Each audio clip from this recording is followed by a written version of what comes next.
Olá, bem-vindos a mais um vídeo sobre o caminho do kanji. Se têm interesse pela história do kanji, por favor, consultem também os outros vídeos que podem encontrar aqui neste canal, no link aqui mesmo em cima de mim.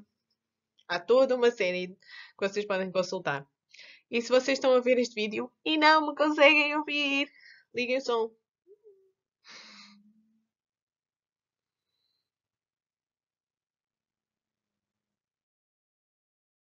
Então, este vídeo é sobre as perguntas que me chegaram depois de ter feito o primeiro vídeo desta nova série de história do kanji, ou de O Caminho do Kanji, que inclui muita história do kanji. Então chegaram várias perguntas diferentes. Eu selecionei estas três para responder aqui, porque queria responder profundamente a cada uma delas. A primeira é: quantos kanji temos que aprender para ser fluentes em japonês? A segunda é: quando não sabemos escrever um kanji, mas sabemos o que é que queremos dizer, portanto, a pronúncia do que nós queremos dizer, podemos substituir por hiragana? Eu calculo que quem estivesse aqui a fazer esta pergunta estava a dizer se podia substituir no sentido de escrever em hiragana. Outra pergunta, terceira. Estou a ler e não conheço este kanji. Nem sequer tem furigana. O que é que eu faço agora?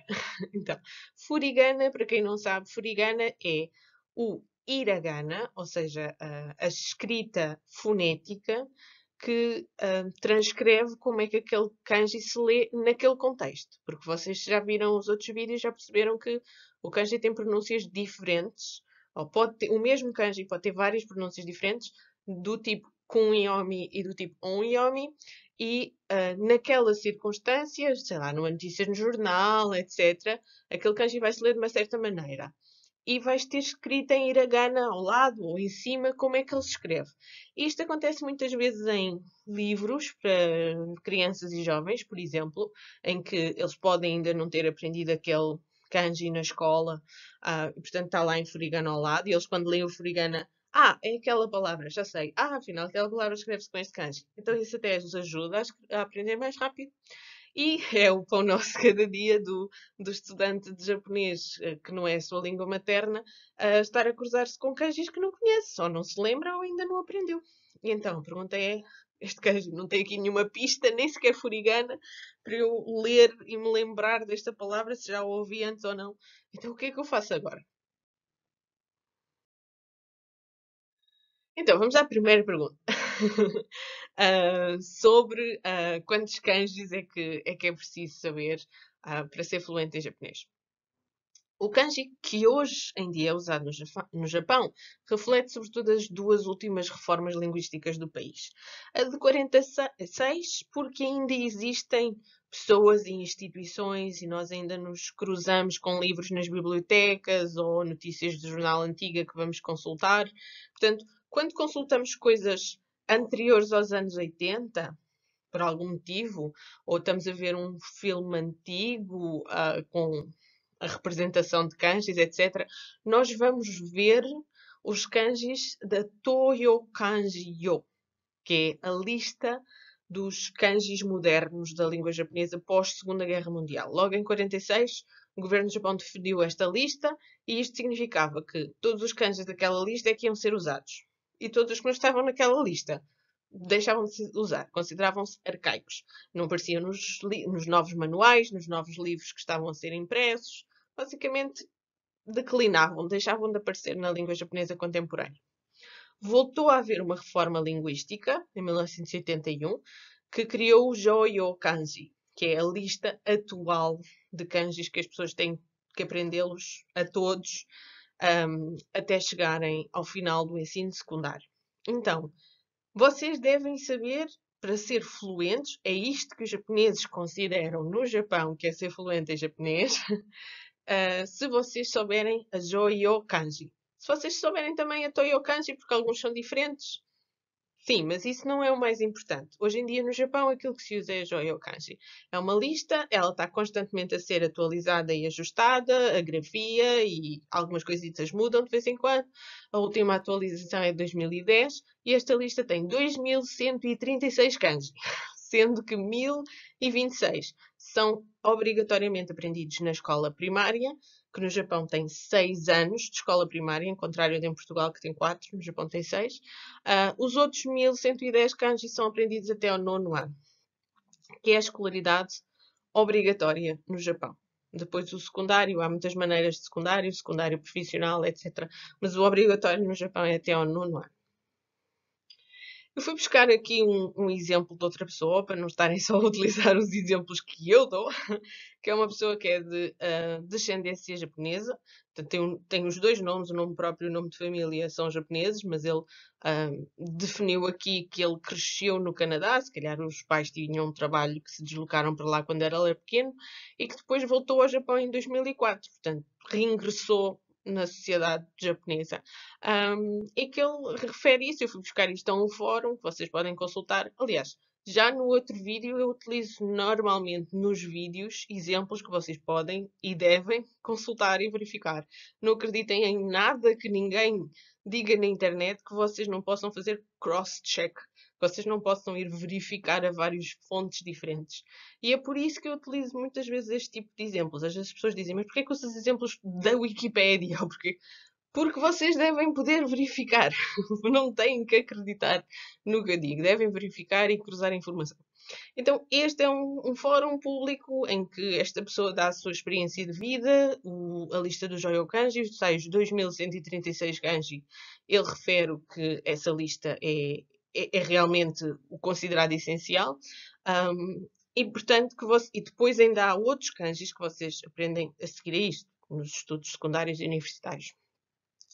Existem também estatísticas, ele dá aqui uma referência, a última foi no início dos anos 90, em que os jornais e as revistas utilizam aproximadamente 3.300 kanjis, sendo que há 500 caracteres que cobrem 80% daquilo que são as publicações. Esses 500 caracteres correspondem então a 80% do conteúdo, digamos assim.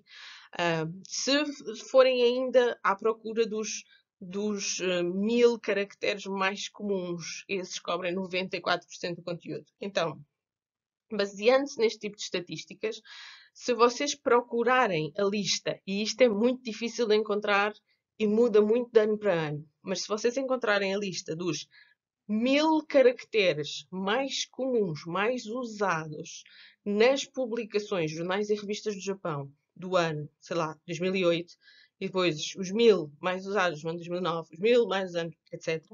Vocês sabem quais são os caracteres que, em termos de eficiência da aprendizagem, vos tornam mais fluentes mais cedo.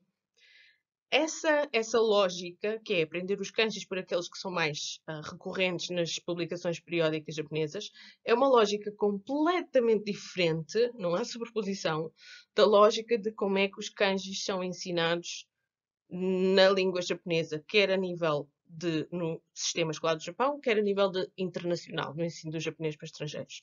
Portanto, o ensino do japonês para estrangeiros e o ensino do japonês, da língua japonesa para japoneses na escola, está feito com listas. Há certos caracteres que vocês têm que aprender em certos anos. Já lá vamos. E isso não tem nada a ver com os caracteres que são mais frequentes a aparecer nas publicações periódicas. São dois assuntos diferentes. E eu quero fazer essa distinção porque muita gente confunde essas duas coisas ou pensa, então, mas eu quero uma eficiência, eu quero aprender os kanjis que são mais eficientes para mim, para eu chegar à fluência mais rápido. Esses são os da frequência, não são os do sistema de ensino. São dois assuntos diferentes. Então, a segunda pergunta, se a língua japonesa pode ser escrita 100% em hiragana. A língua japonesa pode, de facto, ser escrita 100% em hiragana. Contudo, se assim fosse, seria muito complicado de ler e escrever também, considerando que não há espaço entre as palavras, há muitas possibilidades de equívocos. E aqui dei o exemplo de uma frase que, nesta versão, tem kanji e tem hiragana e também tem katakana. Basicamente, o que é que eu estou a dizer aqui? O kanji, em relação ao kanji e ao katakana. Eu posso escrever tudo isso, o que seria kanji e o que seria katakana. Eu posso escrever tudo isso, escrever okikairo, tudo isso, kotoga, em hiragana, dictée, portanto, realizar essa substituição, digamos assim, escrever tudo o que deveria ser em kanji e em katakana em hiragana. Segunda parte, vírgula, segunda parte. Em língua japonesa, isso ainda se iria conseguir entender, compreender, ler, fazer-se alguma coisa com isso. Compreender, acho que neste sentido. Portanto, é a frase que está aqui. Eu estou a desmontar a frase para vocês perceberem os vários componentes da frase. Notem, quando nós skimming, né, quando nós passamos os olhos nesta frase, nós vemos imediatamente os kanjis, os hiraganas e até o katakana. Aliás, para mim, em particular, porque sou não japonesa e estou mais sensibilizada a ler o katakana, a primeira coisa que eu leio é a palavra katakana, porque está escrita em katakana. Depois, reconheço kanji, okikaeru, nihongo, yomeru vejo menos vezes, reconheço mais no fim, o dekite também se usa muito. Portanto, nós sabemos logo, numa leitura rápida, quais são os verbos, quais são os nomes, etc. O hiragana aparece aqui para conjugar verbos, dar as partículas de lugar, de tempo, aquilo que em geral a gente chama partículas, o encher da frase, o conjugá-la, o decliná-la. Mas através dos kanjis nós conseguimos compreender as componentes da frase e ter um sentido geral. Quando nós substituímos isto por hiragana, portanto, foneticamente, temos ali em hiragana, kanji wa katakana wa. Estão a perceber em hiragana? Quem só sabe hiragana consegue ler isto. Mas isto estando assim, e eu aqui até fiz batota porque pus um bocadinho de espaçamento, mas isto estando assim tudo seguido, é muito complexo de ler para um japonês ou até para uma pessoa que está a aprender japonês. Não temos, se vocês não soubessem de antemão qual era o significado da frase, ficavam ali muito perdidos no meio, não sabiam onde é que começavam umas palavras e acabavam umas palavras e começavam as outras. Então é essa a função da existência destes três sistemas, o kanji, o katakana e o hiragana, é tornar a língua japonesa legível e com significado, para além de muitas outras funções. A função manter a etimologia das palavras na utilização da língua, etc, etc. Mas, basicamente, o hiragana tudo junto não vos ia facilitar assim muito. Portanto, respondendo à terceira questão, quando um kanji tem furigana, portanto, o hiragana para indicar a pronúncia, é mais fácil procurá-lo no dicionário e intuir o significado. Quando não tem, que opções é que nós temos? Isto de procurar no significado é porque nos dicionários, muitas vezes, os significados das palavras estão indicados na pronúncia daquela palavra em hiragana. Portanto, vocês têm uma palavra que é um verbo, está conjugado, e vocês não sabem o significado dele, mas conseguem saber como é que esse verbo se diz no infinitivo, o equivalente ao nosso infinitivo. E sabem como é que esse infinitivo se escreve em hiragana, foneticamente, como é que ele se pronuncia. Então vão ao dicionário e procuram pelo hiragana, e depois têm lá à frente a descrição. Isto é quando usávamos dicionários em papel. Então, hoje em dia, nós usamos muito mais do que dicionários em papel. Nós utilizamos dicionários digitais, utilizamos apps, utilizamos websites. Em muitos deles é possível desenhar um kanji que nos é desconhecido. E até existem apps que, se vocês tiverem no smartphone ou no iPhone, podem tirar uma foto do kanji que vocês não conhecem, ele reconhece aquele kanji e depois dá-vos o significado dele, ou então dá-vos várias opções. Diz, por exemplo, a imagem pode não estar suficientemente clara, então diz, pode ser este ou este. Depois vocês comparam e escolhem qual é que é e ele dá-vos o significado.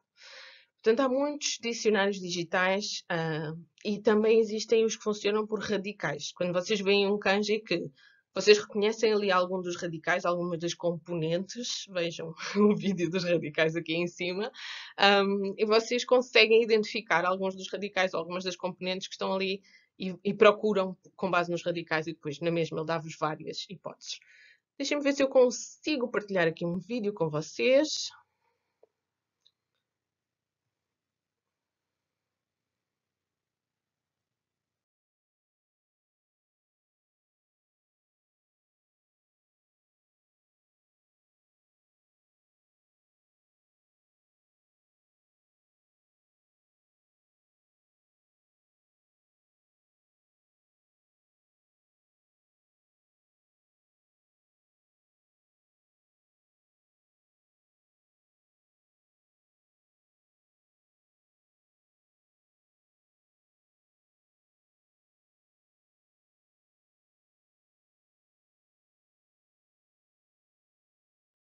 queria partilhar aqui um vídeo, mas não consegui. Eu depois partilho no meu Insta e no meu Facebook como é que eu desenhei naquele dicionário as vistas do kanji e como é que vocês podem fazê-lo também. E vou colocar aqui na descrição deste vídeo, vou colocar aqui os links para esse tipo de dicionários, portanto vão lá e explorem. Portanto, quando vocês estão nestes dicionários a desenhar com o dedo, se vocês tiverem um ecrã tátil ou com o ecrã do rato, quando vocês estão a desenhar o kanji que vocês não conhecem, que estão a ver, por exemplo, no rótulo de um produto, comida no supermercado, etc., convém que vocês consigam intuir a ordem de direção nos traços. A ordem de direção dos traços é importante. Ou se estiverem a procurar pelos radicais, que consigam intuir quais são os radicais ou os componentes daquele kanji. Portanto, este é um dos exemplos do kanji de língua, linguagem. Claro que tem o elemento boca e tem o elemento linguagem, discurso, falar. Se vocês quiserem colocar perguntas a outros vídeos que estejam neste canal ou tiverem ideias para eu fazer mais conteúdos para esta série ou para as outras séries todas deste canal, consultem, por exemplo, as séries que estão aqui ao lado e vocês podem ver que há muitas séries diferentes aqui ao lado, umas mais sobre história e cultura, outras mais sobre viagem, explorar o Japão. Participem, comentem, partilham, se puderem subscrevam e ponham as notificações. Eu estou aqui para vocês. Até o próximo vídeo.